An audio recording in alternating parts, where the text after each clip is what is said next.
Samuel Loso avec caméra. Papa Kisi Mungo avec caméra. Tiens On va péter ta famille na bango. Et c'est bataka caméra. Ini distraction. Distraction.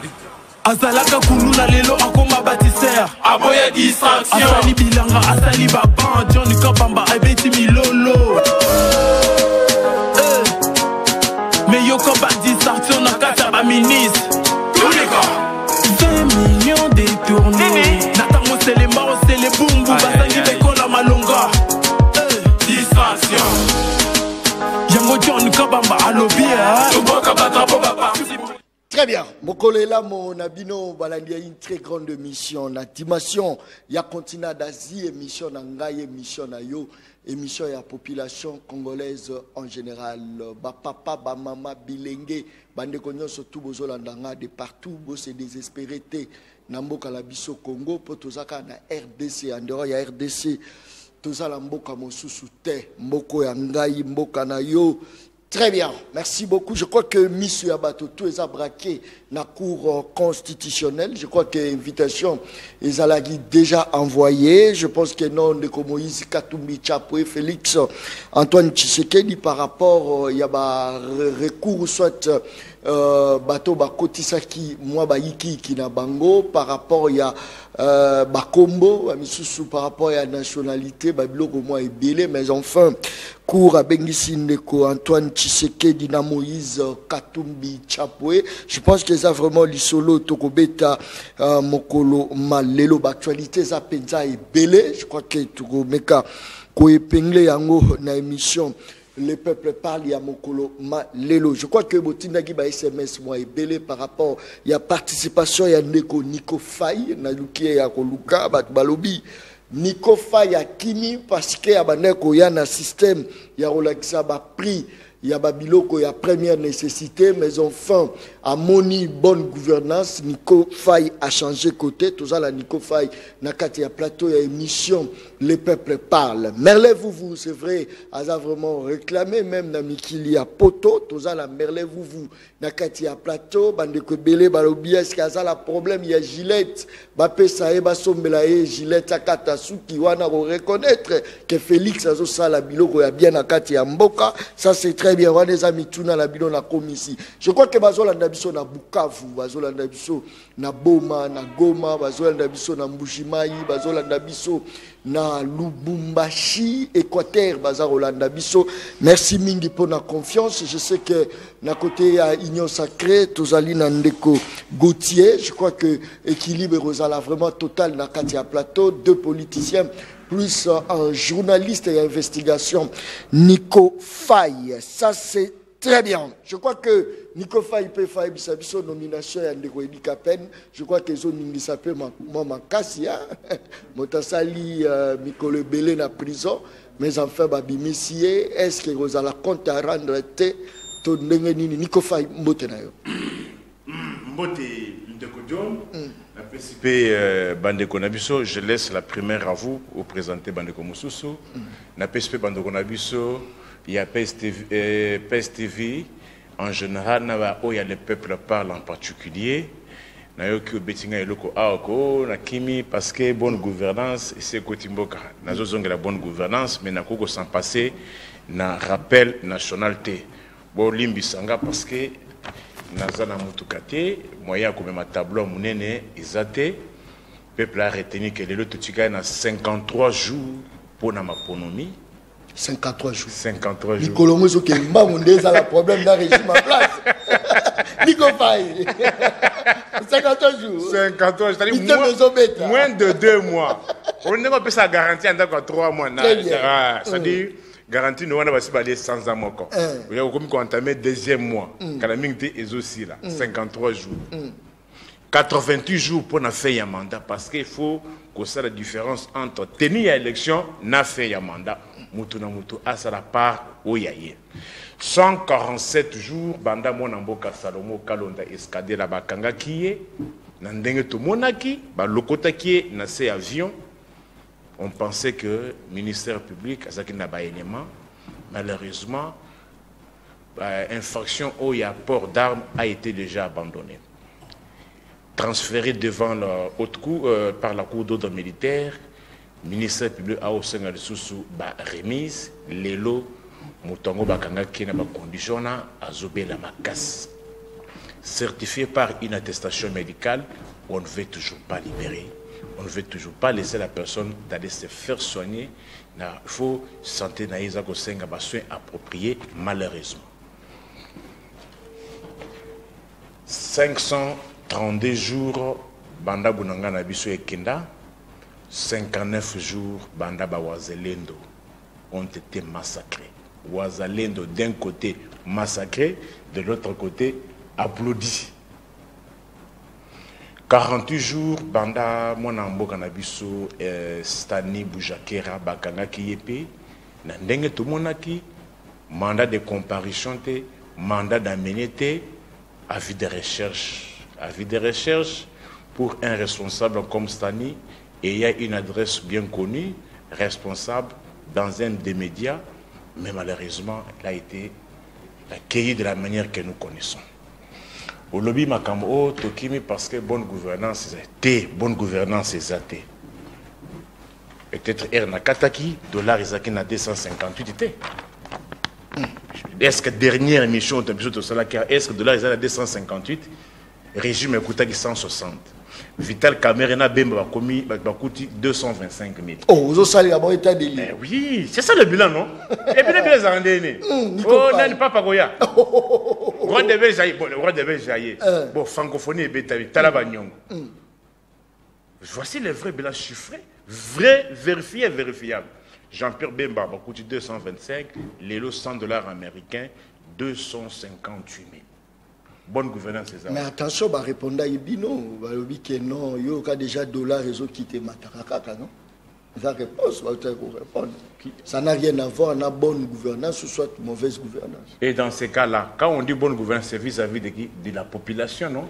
Quand maintenant, bonne gouvernance est Kouta Wapi au moment où vie à Congolais wana et Yaliko se dégrader. La bonne gouvernance, qui doit apprécier la bonne gouvernance? La bonne gouvernance ne se décrète pas. La bonne gouvernance se constate dans le chef de la population.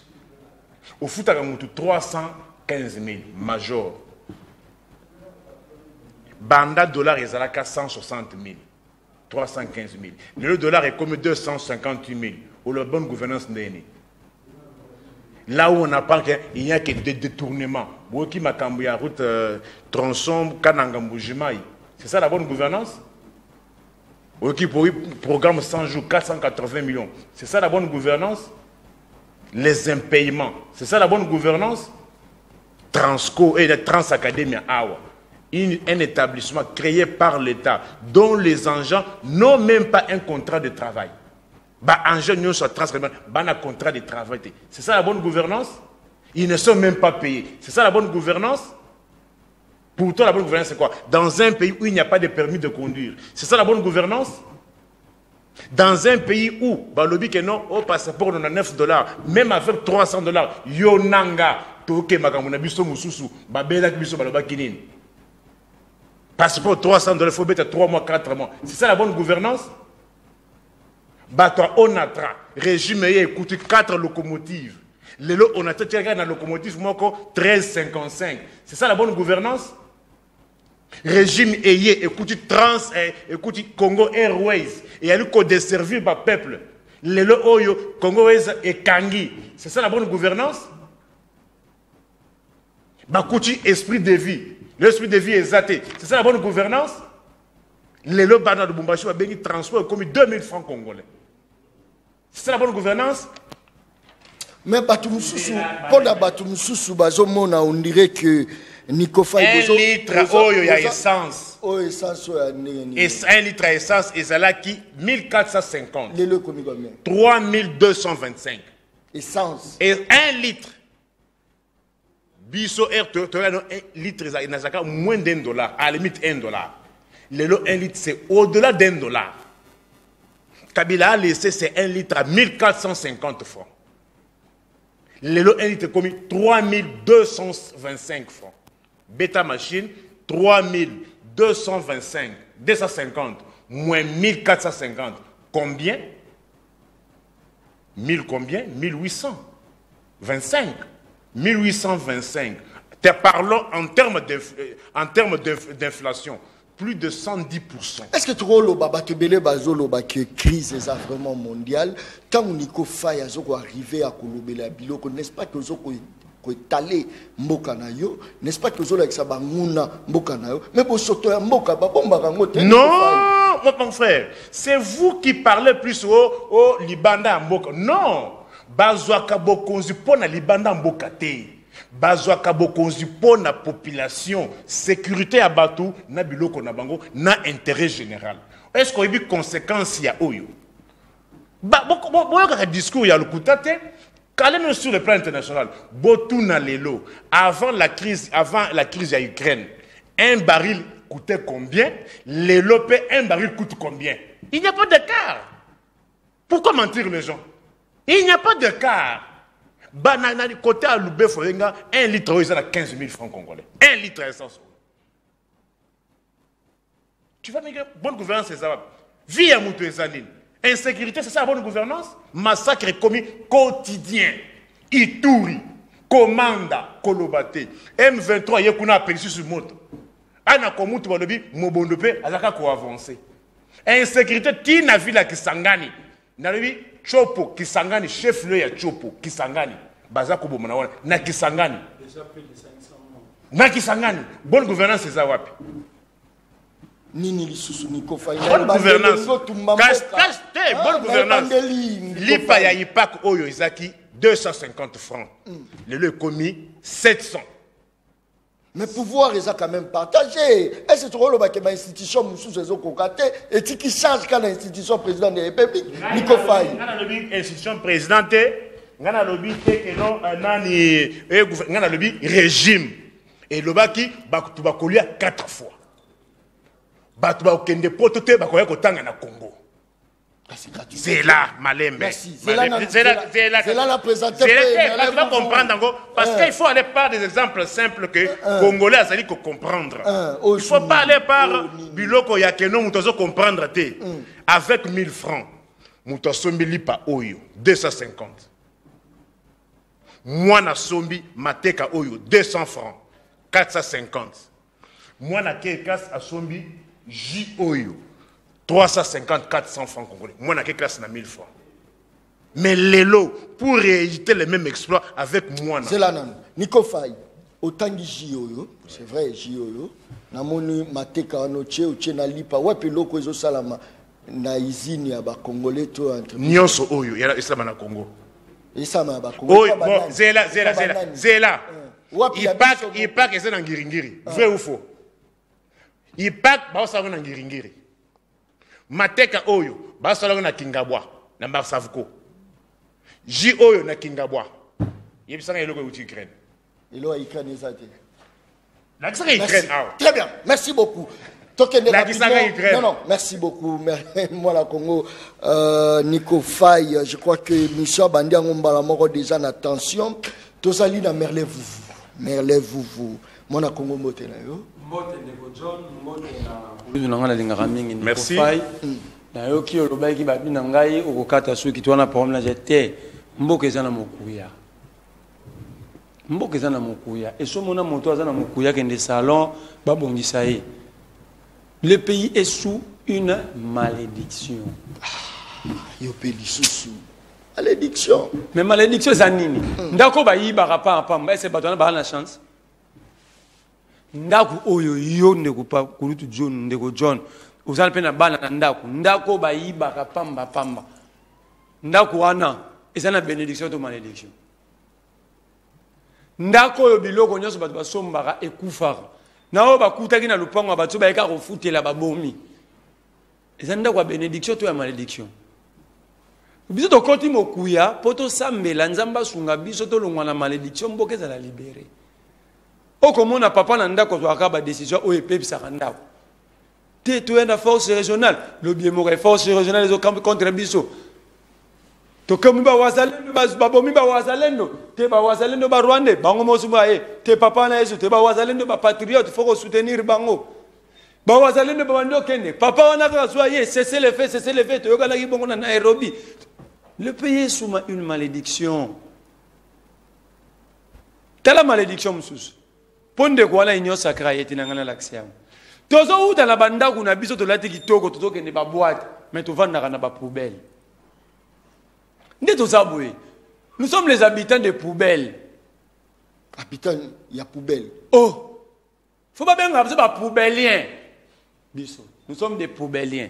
Yoyoka kinbope tote. Kinbope to déjà yemo tata mo konzamboka yeberitina na ngote bakena baga yao. Abia eza projet kitoko. Bambongo nyose ko taka na ba wenzela ki sasa bo pesa ngo ba jeune alobela ki structure ni. D'abord ayeba ki te mbongo ko taka combien?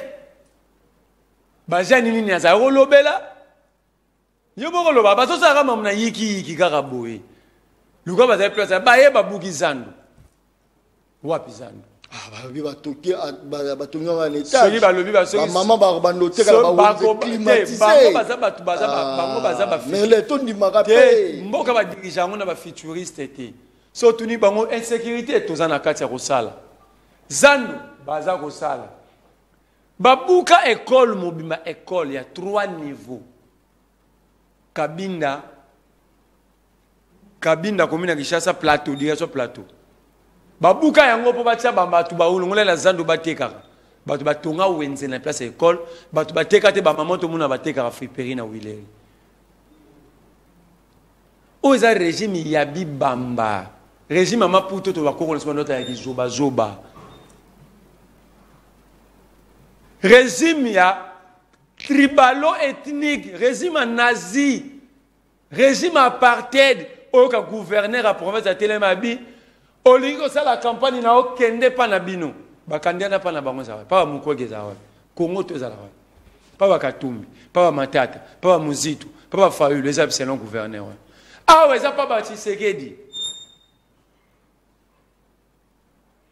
Est-ce que on est un régime? Mais peut-être ça la lision na bateau peut-être ba rosa ya nationalité la biso. Non, alors ba candidat, oza candidat kende ko ça la campagne pa na bino.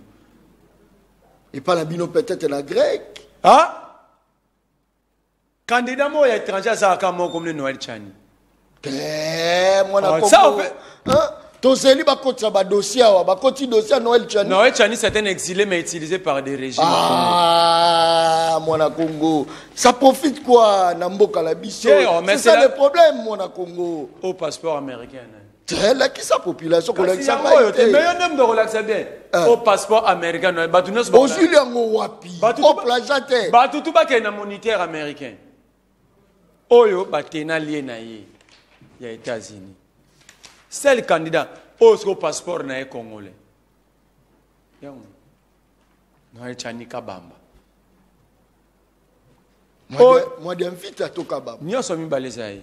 Oh, le passeport américain, moi, là, mais moi, on biloko yoso mema. Ce qui va même en justice. Est-ce qu'on d'abord, devant mon na confrère Jean-Pierre Kayembe. C'est un sujet tabou pour lui. À 4 émissions. Tant que vous avez étranger. Mais biso ba Congo mani, to relaxa bino na ba preuve. Congolais ça na moniteur américain. Au moni moi no, maman na comme moi no Nicolas. Moi vita, maman n'est comme Astrid. Odia, Chani, moi ça Chani. Mutabimi sa biloko nyonso. Moi na wa botama na clinique ngalema. Nana kena na États-Unis ma nationalité américaine. Noël Chani c'est un exilé au Congo. Non, ils ont tout même de père et de mère enfin que. Mais c'est ça le danger. C'est ça le danger. On laisse même des Américains, des Béninois, des Tanzaniens venir proposer au Congo. La nationalité congolaise est une et exclusive.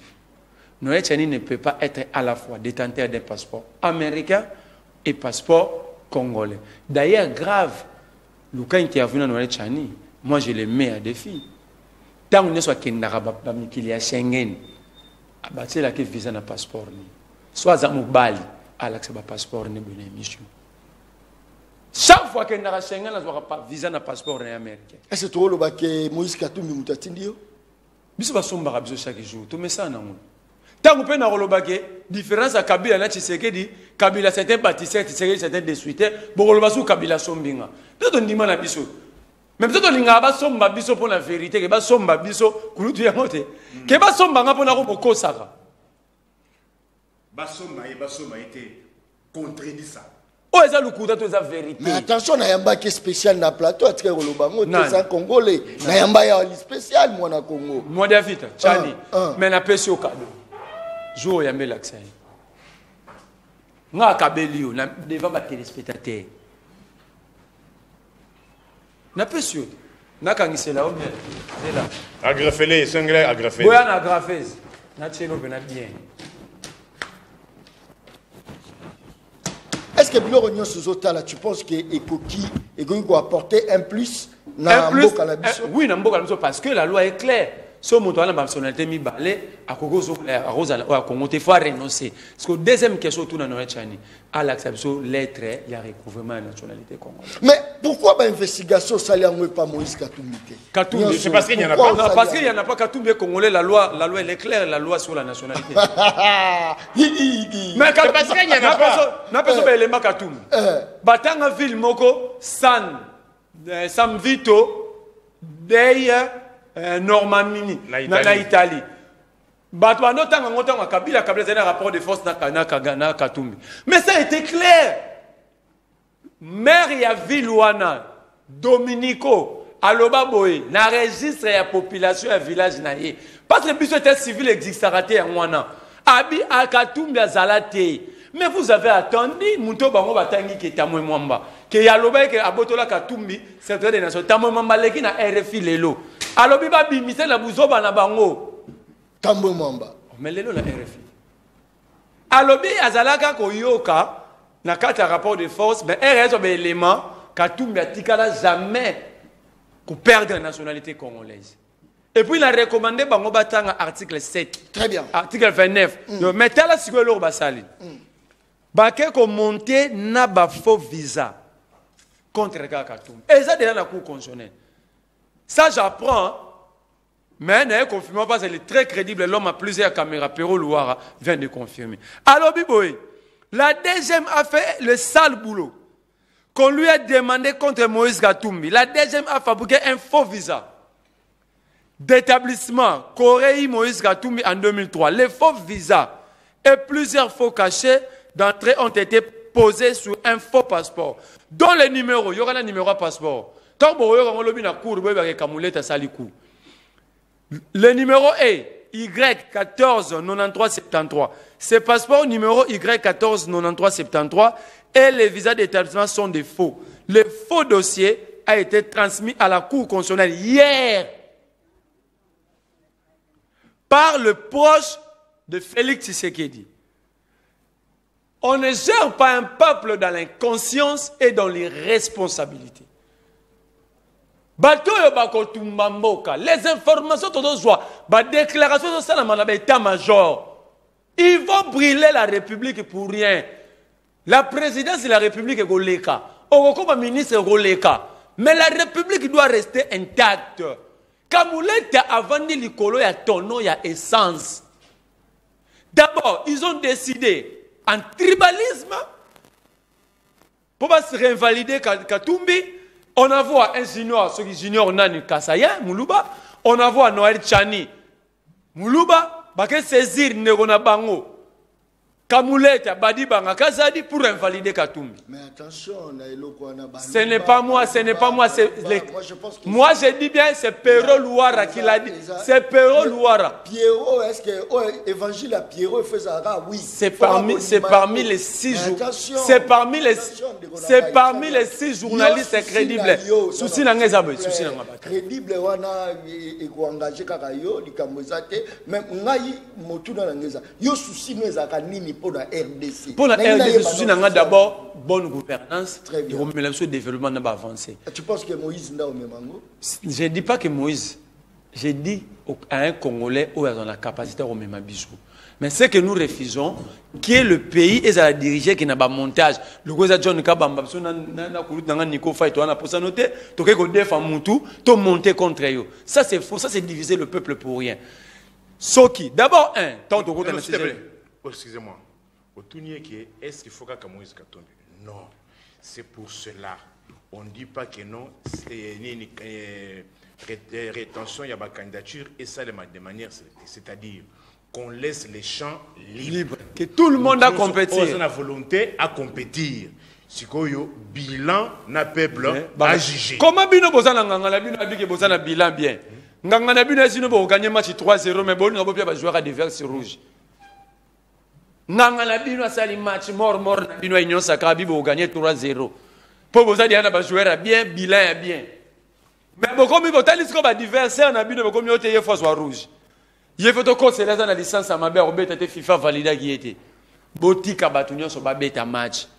Et que les supporters de la fédération et kata yango. Mais c'est la ngaïté, on a la pression mugolo yanga Noël. Merci beaucoup. Très bien. Je pense que non, Bazar Olanda biso départ d'autres qui tiango eza jusque là ils ont les tout ça osé la monter à union sacrée caméra rose yango yango bongoni vidéo eza kiti rose pe caméra ni micro pour batu ba lobate omoni John Kabamba sali botete mais loko le Tali Congo qui eza vide moto union sacrée tisiko alobaga zo mata déjà ba escalier mais na habité soka mbouteillage eza ba escalier pour na mata na bango bakanga mindu ki pe kanga na mbouteillage na avion. Merci beaucoup. Nico Faye. Je crois que le problème est vraiment ma ponami. Ils ont créé mon problème. Olanda Guillaume cours constitutionnel, invitation à passer dans des Moïse Katumbi Chapo et dans des Félix Tshisekedi. Est-ce que ils ont débit à rivalité, débit à Iki, ce qui entre le deux, Moko va valider, Nico Faye, Malubonga Mounaï. Tochana Moutou na bisoke. Tout Congolais peut être poursuivi en justice. Tout Congolais peut être poursuivi en justice. Tout Congolais. Tout Congolais. À l'exception. Ça c'est départ le même principe. Joseph Kabila. Tout, je dis, départ le principe. Kabila, mais Moukouna mema qui na justice pour nous bénir Nani. Moukouna mema Kabila. Tu as compris. Je dis ceci. Le principe est que tout Congolais. Tout Congolais. Mais dans tous les Congolais là, il y a maintenant les exceptions. Exception, il y a poursuite. C'est-à-dire quoi? Catégorie à Batumusus pour poursuivre sur le plan pénal.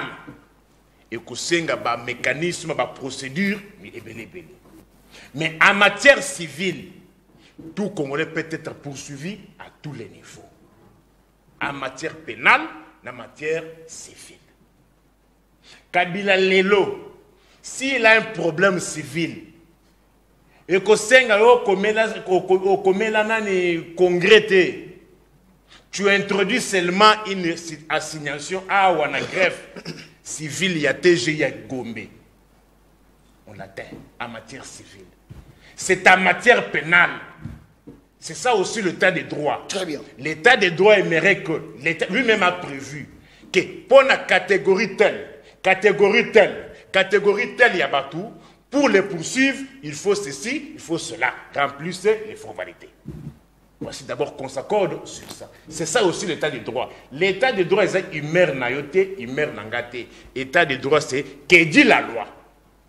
La loi dit quoi pour poursuivre un chef de l'État en fonction? La loi dit quoi pour poursuivre un ancien chef de l'État qui était élu? La loi dit quoi pour poursuivre un parlementaire? La loi dit quoi pour poursuivre un ministre? La loi dit quoi pour poursuivre un gouverneur? C'est ça aussi l'état des droits. Maintenant les lots. Parce que vous savez pourquoi on a la facilité de poursuivre tous? C'est comme je t'ai inspiré. Antoine, il est président en fonction. Ton président? Il est président en fonction, bien qu'il est démissionnaire. Démissionnaire? Mais sortant, non? Ah oui, sortant. Il est sortant. Mais c'est ton président. Écoutez, il est président sortant. De la République. Écoutez, est-ce que vous voulez que je dise quoi? Bon, que je vous fasse plaisir. Merci. Son Excellence, Monsieur le Président de la République, Antoine Félix Tshilombo. Mais comment aujourd'hui on veut que Congolais Antoine et Kewapi? C'est ça le problème aujourd'hui. C'est ça le débat aujourd'hui. C'est le problème, mais ça va Antoine et Kewapi. C'est pour cela. Pour poursuivre aujourd'hui candidature naïe et 5 mécanismes que nos congrès. Je vous ai dit, en matière civile, on poursuit à tout moment. À tout moment. C'est pour cela qu'il n'y a pas eu de mécanisme pour poursuivre. Que sera maintenant la suite? La suite, c'est quoi? Merci. Il faut d'abord présenter le fait. Ndeko Antoine, en 2018, a déposé une candidature na Komboya Tshisekedi Tshilombo Félix Antoine. Tokani Malembe. Parce que on présente le fait. Mais les lots moutounes ezake non. Comment le na candidature oya les lots et comme Tshisekedi Tshilombo Félix Antoine Kewapi. Ça l'inverse à quelque sorte. Ce qu'on s'allie inverse, on complique ce dossier. Parce que ce qu'on l'état de droit, je vous ai dit, c'est la Constitution et les autres lois sectorielles. Ce qu'on a code de la famille, article 56, et lobby boyer. Nico Faye. Ouais, Dizibaya Mayele. Procureur général près le peuple. Très bien. Toquez rapidement. Toyoka. Oh, les arguments. Il y a un argument, Yannin. Il y a un papa Zoya. Article 56. Toyoka na malamu. Toyoka na. Des principes généraux. Tout Congolais est désigné par un nom composé d'un ou de plusieurs éléments. Article 56, c'est un code de la famille. Qui servent à l'identifier. Le prénom, les noms et les post-noms constituent l'isolement du nom. Le prénom, les noms et les post-noms constituent l'isolement du nom. L'ordre de déclaration des éléments du nom et leur orthographe, sont immuables. Immuables, Nicolas Vanini. Bakoki ko changer yangote. Ndengo ozana John Kabamba. Ce qui va commis John Kabamba et Moutoumousous. Selon la loi. Selon la loi. Parce que ce qui est à côté il y a Karundouana, Katanga, Okuta, Bakabamba, Basalaka, Bashtishind, Bakayij, Bamutomba. Est-ce que Mutomba ça Mutombo? Est-ce que Mutomba ça la Est-ce que Mutomba a Mutombo? C'est pour cela la loi a dit que comme tu as été identifié, mais et je peux mettre que non ce qui nous aligné changer avec Pekisami et Pekisami. Tshisekedi Tshilombo Félix Antoine. Ce qui a dit que non naboyi kombo ya Antoine.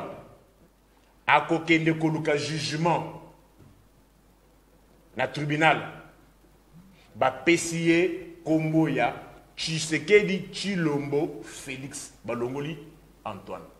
Mais Keba, net ba dossier ndenge ko bakaboni. Ba comme ils ont le pouvoir, ba ko kende ko ça la pression sur un juge à ça le jugement.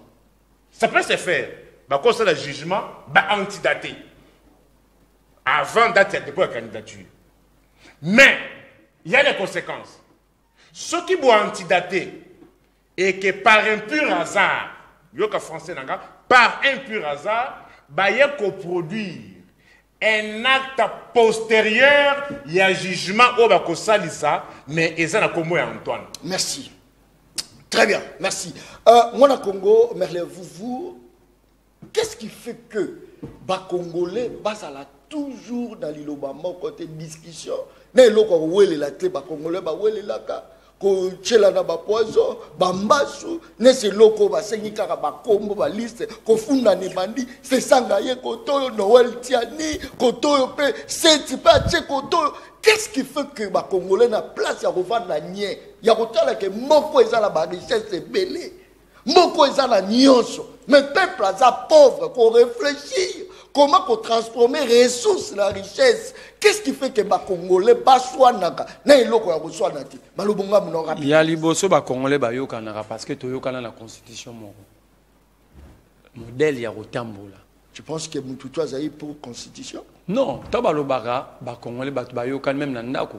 Ce n'est pas tout le monde en demi. Même sur 80 majorité en demi. Et combien on a Rotambola? Tant que tu as Rotambola na yango. Et que Bato Moussou va décider de violer yango. Babanda monter Bato contre Bato Moussou. Par exemple, je prends les cas à gouverneur à Kassai. Lui devait être arrêté parce qu'il a tenu des propos séparatistes. Ça dit bah on doit diviser le peuple bangwana. Le peuple n'a aucun problème. Le peuple a désigné au diriger, a désigné au pour séparer. Les décisions prises par des dirigeants ne ont posé problème. Ce n'est pas le peuple. Et politiquement, ces gens qui n'ont pas de bilan, les politiciens qui ont travaillé pour détruire le Congo, bango bayana influence tribale. Par manque à bilan, par manque il y a éléments qui sont la table qui est mboka bien. Comme si le peuple a déclaré. Nous les ressortissants des. Nous les ressortissants. Attends quand nous les ressortissants. Mais tikana ya nona motuna non. Ya liboso au regard article 5 de la Constitution, je crois que le deux requêtes devait être rejeté. Ezala cette rikuni, ezala ya Noël Tchani. Pourquoi? Parce que l'article 25 à loi électorale et lobby boé. Dans le délai à 48 heures, à partir de la publication de la liste provisoire par la Commission électorale nationale indépendante, Ndeba tu bazana droit de saisir cour constitutionnel. J'ai dit bien l'article 25. Alors, si on taliban tout, au délai l'article 25. Maintenant, je me pose la question que la cour a bien probablement pour débattre de quoi, pour faire quoi. Le 40e. Le 26. Les 26. Les requêtes ont été déposées à quelle date? À quelle date? La publication, ça mène à date. Oui. Tout ça, il faut précision. Les personnes qui ont saisi la cour, les appréhensions, les prétentions, toko qui co-imputé bango faute d'administration électorale. Parce que s'il est lot, Congolais, toko lo 53 jours, précision détail, toyebina nous fichier té, toyebina nous liste y a électeur té, jusque là on n'a pas encore publié. Délai là qui a que jusqu'au 20 de ce mois, c'est-à-dire la loi dit 1 mois, 30 jours avant début de la campagne électorale, les listes doivent être publiées. Dans le 20 octobre. Le 20 octobre. Est-ce que les deux requêtes ont-elles été déposées avant le 20 ou pas? S'ils ont eu à déposer le 19, tout la méthode n'a pas tenu à publier une liste électorale ou bien pour afficher fichier tout imputé, c'est-à-dire bango va respecter la loi. La loi, on a déjà la loi électorale, l'article 25. Oui. Bazolo baboye pour saisir cour constitutionnelle une requête d'invalidation. Il y a pas liste électorale. Ça veut dire si Seigneur bimisi liste provisoire, il y a pas candidat président, tout pas candidat député, pose à la confirmer la cour constitutionnelle. Bato ba que saisir cour constitutionnelle pour la contestation bazo disposer quand la 48 heures. Dépasser 48 heures, la requête na bango. Eza sous une tinati. Très bien. Donc, on a bateau va saisir pour la Tshisekedi. On a saisi pour la Katumbi. En réalité, la requête n'a pas au regard article 25. À quelle date? Déposer après 4 jours, 5 jours. Non, il faut dans la matière il y a saisine, il y a tribunal. Parce que en matière il y a saisine, il y a cour. C'est pour cela les dates ont une importance très capitale. On voit. Parce que nous, on n'était pas au greffe. Parce que c'est le greffe qui enregistre les requêtes. Parce que... À quelle date précise le greffe de la Cour constitutionnelle a enrôlé deux requêtes? Sur ces points-là, je n'aimerais pas parler avec deux présidents parce que les greffes n'ont pas communiqué sur les dates précises, mais on le saura quand la Cour va se statuer, on va voir si c'est conforme à la loi. Très bien, merci beaucoup. Je crois que bateau va la barrière à salaire. Requête, il y a 7 secondes qui le 22. Le 22, il y a une grève pénale, il y a la Cour constitutionnelle. Il faut la caméra. Le fait principal, il y a le 22, 10 2023, n'est qu'à un jour, n'est pas déposé. Or, ce qu'il faut, c'est que la date, il y a un résultat provisoire. Il y a un candidat président de la République et 48 heures au article 25 de lobby. Est-ce que ça a été respecté ou pas? Si ça n'a pas été respecté, merci. Donc c'est fini. Mais entre-temps... Merci. Merci. Merci. Merci. C'est là qui Merci vous. Vous allez peuple parler. Ça c'est très bien. Merci. Namoni, Baja Moko Batini message, Balobi Tozala 4 mois d'arrière. Baja Batini. Namoni ba message côté à John Kabamba a on a béni souffrance leki misu balobi na lwalaba moyen zate crise totale na lwalaba voilà ba message là dessus na ebisibino bokanga ka motema to komi na période ba politicien ba kipaka ka ba intérêt ba yo kabinote ato gangi biloko na wenzeza ya koma ba yo kate omoni debe badia. Ici 2 personnes, Moïse Gatoumi, Félix Tshisekedi. Mais soit battu tous les occupés car ba occupé nzala na bisote. Mais allez-vous dans ce petit colanda dans élément haut. Mais on était cas de ce moment. Il y a 2 dossiers qui sont inscrits. Il y en a 2. On a parlé où il y a des Guanton, mais on n'a pas parlé où il y a Katoumi. Il y a Katoumi, on n'a pas parlé. Une minute. Je crois d'Abandi na Ndeko Merlez-vous. Je crois OK. Je crois que le dossier Katoumi d'ailleurs qui est fort dans le blague on a la première prise à parole qu'il est très crédible. Perrault Loire a dit le régime et la deuxième a sali sale boulot selon Perrault Loire. Il y a pour ça la faux cachet, faux visa, faux passeport contre Moïse Katumbi et cela a été déposé hier. La Cour constitutionnelle pour invalider Katumbi. Mais de l'autre côté, le numéro de passeport, il y a 149373 et il y a plusieurs faux visas, il y a toujours des parce que la déclaration escalade des ébélés, ce n'est pas pour besoin des élections qu'il faut tout Mamboko, tout ça. Ce qui va compétir, surtout qu'il faut un bilan bien. Et que vouloir ou pas, opposants sont bino beaucoup gagner. Pourquoi vouloir éliminer la candidature? Ils organisent des réunions. Mais ils organisent des réunions ici. Ils ont cité Tamou Mwamba. Tamou Mwamba vient de mettre fin à un faux débat dans le RFI. Alors que les certificats de nationalité n'ont jamais été retirés à Katumbi. Et pour d'ailleurs, par rapport à la loi sur la nationalité, relative à la nationalité congolaise, article 29, ce n'est pas à un ministre de retirer la nationalité à un citoyen parce que l'article 29, décret délibéré dans le Conseil des ministres, le ministre a déclaré, le gouvernement est tenu de prononcer par décret délibéré en Conseil de ministres la déchéance de la nationalité congolaise de la personne incriminée. Toutefois, ce décret ne peut être pris qu'après avis conforme de l'Assemblée nationale. Ça veut dire ici, ces gens sont en train de monter les choses. Ce n'est pas bon de frustrer d'autres personnes. Gérons la République par rapport au texte. Est-ce que Pépère de Atimbela non, la différence. Non, bien avant à s'enrôler pour tout. Est-ce que Kabila a la vision aigle parce que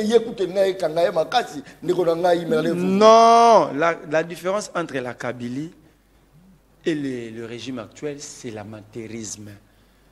Le régime Kabila, attends dans le coup, mais il y a pragmatisme. Au moment qu'ils ont maintenu Katumbi à l'exil, ils ont fait pression sur Katumbi, mais sachant que la qualité de la nationalité était parce qu'il est congolais, Simplement ces amants. C'est ça le problème. Mais c'est différent. C'est différent de brandir des faux documents. Qu'on monter dans les documents, utiliser les services de l'État pour nos besoins politiques. La DGM est là pour nous aider dans le service à l'immigration. La NR est là pour le service de renseignement pour nous sécuriser. La DEMIA est là pour le service de renseignement militaire et des armées pour détecter, infiltrer tout ça. Merci. Mais lorsque nous utiliser le service pour des intérêts politiques, c'est là où il y a le danger. Il y a un danger pour la République. La République court risque, il y a implosion. Nous avons déclaré, il y a des journalistes qui ont TikTok, Bakatange koto ba ba déclaration zo Katanga koto ba Kassin ba sa déclaration nous les autres les boyomé ba tout ça na à l'aise. Mais est-ce que si ça brûle entre Kassin et Katangé bato ki sangane ba na Kimia bato Congo central ba na Kimia est-ce que c'est là non tout ça ba au moni non cité au moni to ba diriger c'est prévoir merci tout ça pour alerter et puis salam makas pour alerter sur le kuluna sur le modèle à faire et salama nous sommes aussi en train d'alerter que ba konziba ça l'attention. Nous avons beaucoup de problèmes d'insécurité. On n'a besoin que la zone soit préservée, et récupérer les bébés. Très bien. Que tout le monde a besoin politique. Tout va nous créer attention. C'est la politique qui détruit ces pays. Très bien. Parce qu'il y a quel débat ici pour des élections. Pouvoir recevoir la 50 disons tikiango. Mais vous voulez embraser toute la République. Bateau ba okufa so escalader de salami. Bino bateau ba là bo diriger, vous allez diriger qui? Banzete.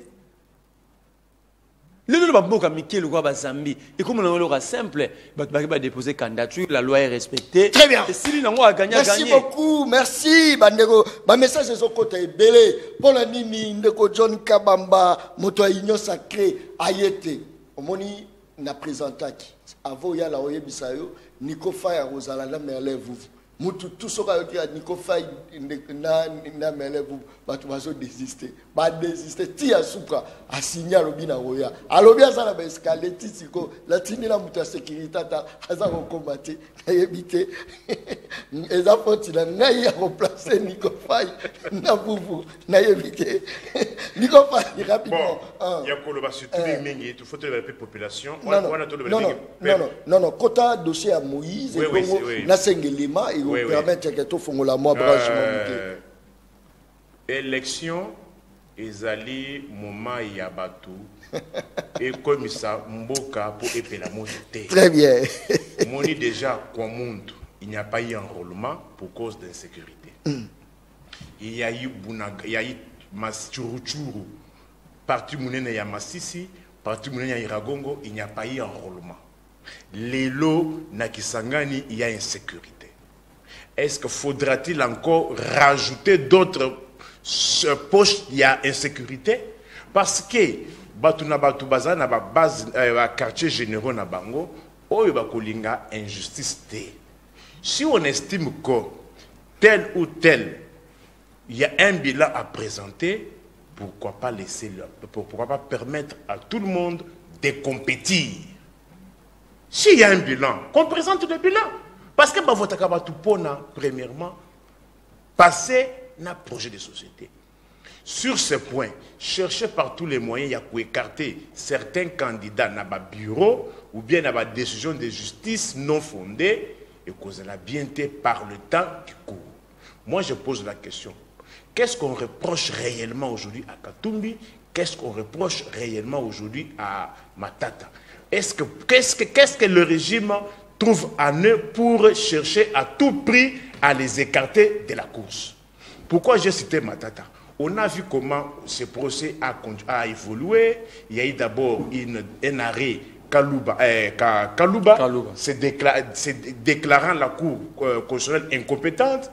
Il y a eu une gymnastique, bien que les arrêts sont inattaquables, justice une gymnastique juridique, Kamoule taillé, Balongoli Kalouba, Kamoule taillé, Kofongole, Moko Babengi, Azongisi Matata, juste un procès.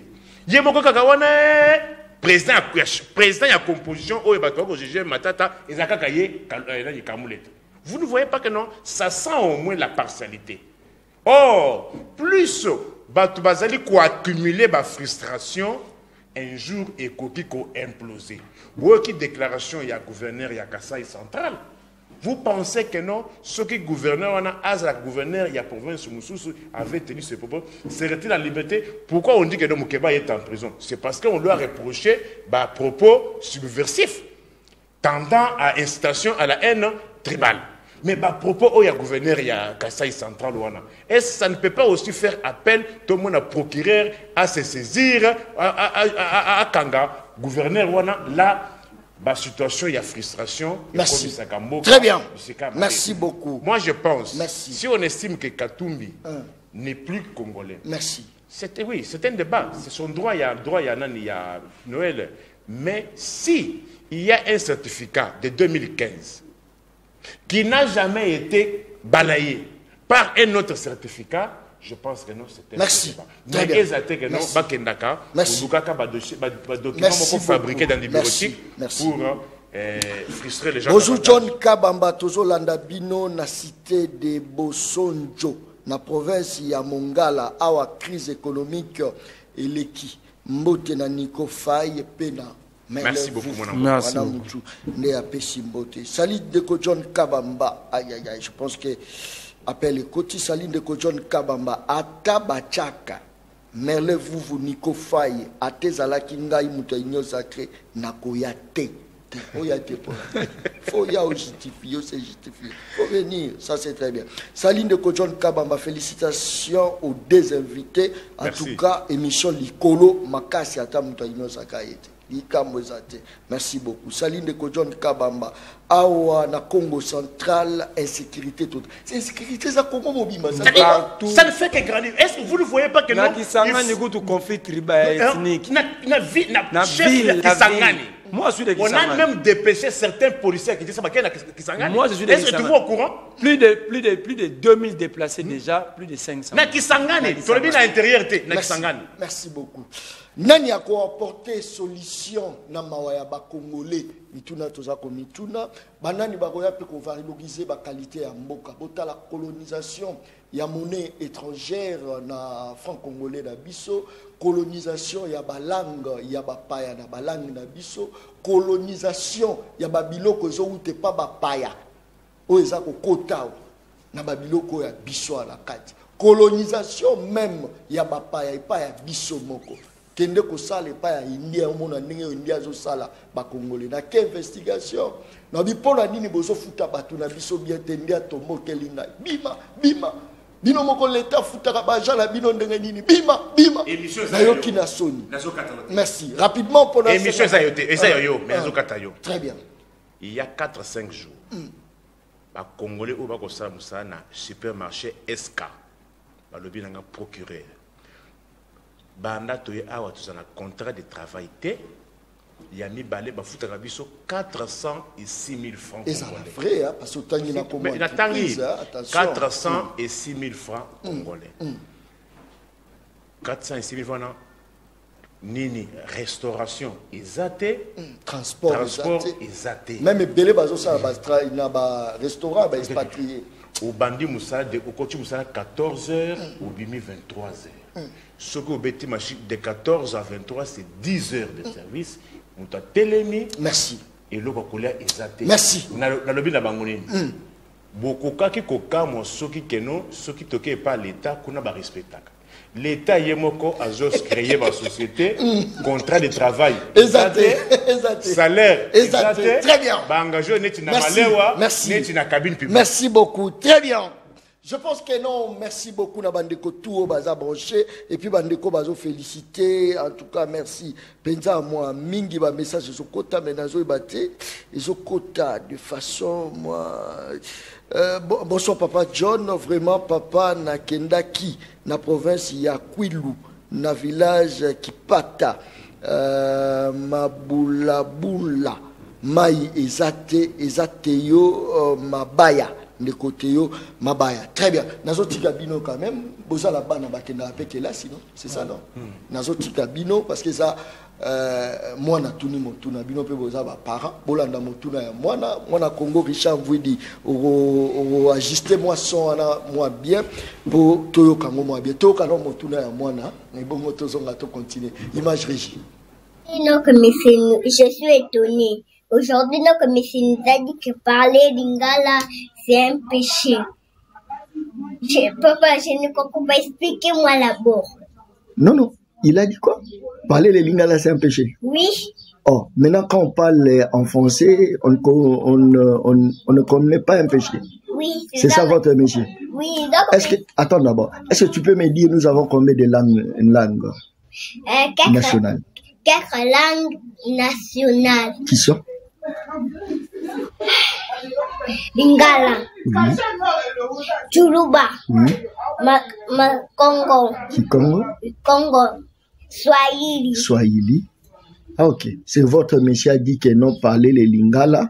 C'est un péché, donc il ne peut pas parler lingala. Si ça me sont grandi, il peut parler lingala. C'est ce que notre monsieur nous a dit. Ah ok. Mais selon toi, qu'est-ce que toi tu connais? Est-ce que parler les lingala c'est un péché? C'est pas un péché. Parce que c'est parmi nos 4 langues nationales. Ah ok. Selon toi, c'est pas un péché. Alors. Oui, c'est pas un péché. Ok. Lorsque le monsieur avait dit ça, quelle a été ta réaction? J'ai dit comment ça peut être un péché donc c'est notre langue. C'est notre langue parmi nos 4 langues nationale. Ah ok. Tu étais même étonné, non? Oui. Ah ok. D'accord. Ça c'est très bien. Mais à ce que je sache, parler le lingala n'est pas un péché. Tu sais, est-ce que tu peux lancer un mot à lingala? Hein? Très bien. Merci beaucoup. Je pense que non. Voilà, bozolanda mwana moke. Mais c'est la bango lobby. Koloba langue lingala, ils ont péché. Je crois que même dans la si sur le lobby lingala, pas kakala, on peut se punition, monsieur Bafouka Misabango, monsieur Souaïsi, un papier. Je ne parlerai plus. Je ne parlerai plus le lingala en classe. Quand vous l'avez moi, réaction dans vous?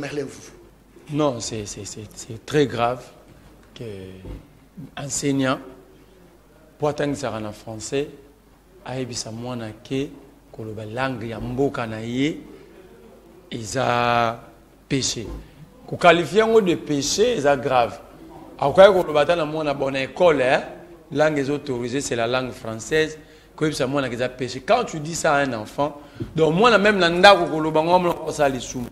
parce que ban a joué na une intention pour enseigner comme banzambe.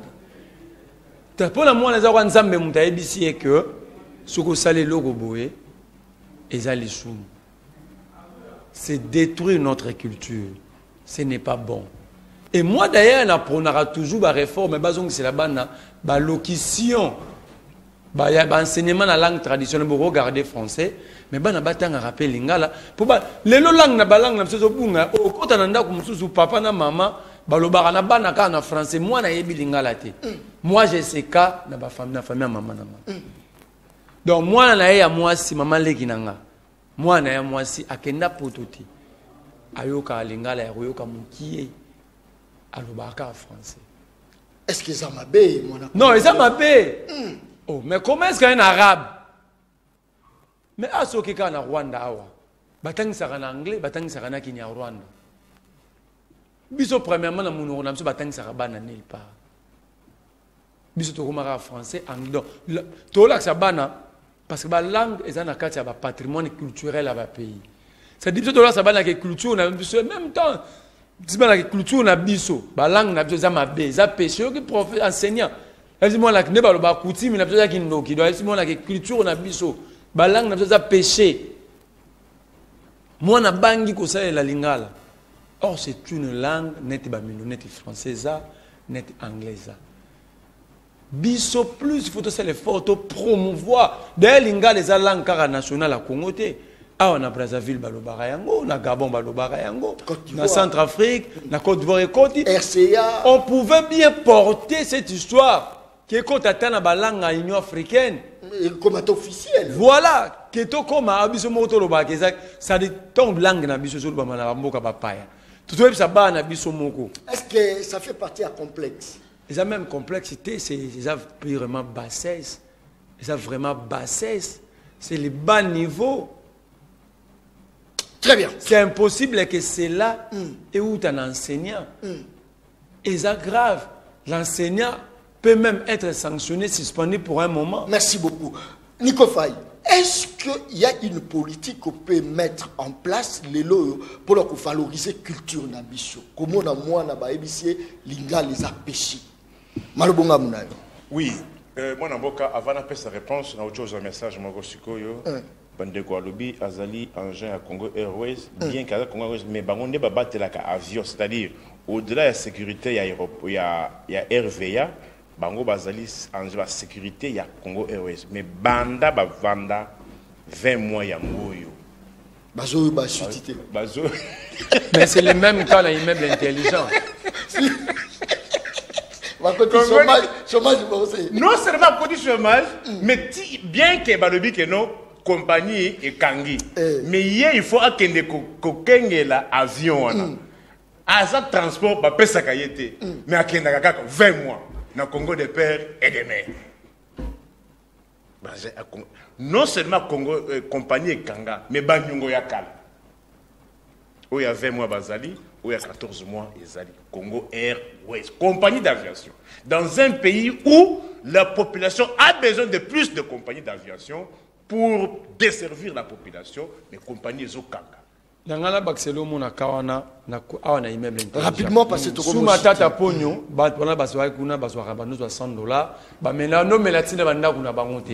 il venait déjeuner dans l'immeuble intelligent à Moussala. Depuis le départ régime Kabila, Bakitsa Bangombo a 200 000 francs. Et ça fait 6 mois, merci. Café ka ya pambati o bakata bango. Quoi il vient makambo o simba kafi ya mutu bolikateur kambe il y a mo merci. Mais oyebi ke na zo ya pano na zo na zala côté ya ville, côté botu. Na komi liboso mama me batele misinga. Oyeba to bota bozo abibo ba ipsinga bino na bateve wa ba tongi hôpital. Mais biso bato to sali yango botu na bango to zwi nini na terme ça. Bon beaucoup qui a francophonie ti lelo bazo lela. C'est Congo de père et de mère. Très bien. Ba Anjan P o ya Anjan ya ministère ya jeunesse et sport. Kuna kaka 200 000 francs congolais. 200 000 à Pamba. Attends 100 $, oui, vous ratez. Il y a 258. L'affaire foncière, prix mesa, pas mon lendo. Merci. Prix mesa 5 000 francs. Na unikin, lokuta oboyo kawana. Aucun auditoire n'a été réhabilité. Auditoire à Zama, auditoire Kalongombi Kai, auditoire Bayona, ils attendent à plafonter. Merci beaucoup. Merci. Merci. Baba Chakalande Baba. Au bois Kelly Moinate, au Balobi. Moina, rapidement, place Wana, je pense, à Tabiso Tozaki dans l'école primaire, dans les écoles dans lesquelles nous étions, moi je pense, dans notre époque, il y a une forme, il y a stimulation. Il y a il faut au moins batuba yokola nini wana. Mais il y a moins, Tozaki n'a pas cours moko, il y a cours national. Et ben c'est-à-dire LTA. Cours national et Salakana chaque promotion. Très bien. Si vous êtes dans le Kasaï, un cours de Chiluba. Vous êtes dans la zone swahilophone, Swahili. Si vous êtes dans la zone il y a lingalophone, Lingala. Vous êtes dans la cour il y a kingophone, cours Kikongo et cours Zangate. La preuve en est que vous êtes dans la chaîne à télévision. Et Zaki va donner ça l'information, il y a 4 langues nationales. Merci beaucoup. Parce qu'on ne peut pas tout perdre. Merci. C'est Chine, moi, sur le lobby qui chinois, ils ont péché. Est-ce qu'on non, est-ce que je me pose la question, il faut très bien, merci. Langue nationale, merci beaucoup. Ça continue à être dispensé. Merci beaucoup. Très bien, merci beaucoup. Je crois que Bozaki Branché et Belé, merci pour la confiance. Je pense que ceux qui, comme été déséquilibre à émission moi ndambu mais avec des gens qui na kati ya plateau je crois que émission ça là est déséquilibré je sais pas celui Jean-Marie Kazambo aza branché azoko ko benganga la pesio mbote place toza Rolanda Jonathan Mwele na pesio pe mbote merci beaucoup de s'abonner à la chaîne YouTube Le Peuple Parle TV officiel beaucoup de programme et belé à Sikeza la 4 mais je vous annonce un plateau spécial avec l'honorable Daniel Safou nakati ya plateau abeta pena lisolo azala kana makasi na kena ekotala et ça c'est très bien tokutani mokolo ezoya merci et bye Peuple Daron Bako tu parles ma okomi petit peuple Bapesa moi loso avec caméra Papa Kisi Mungo avec caméra Tiens Des alakatins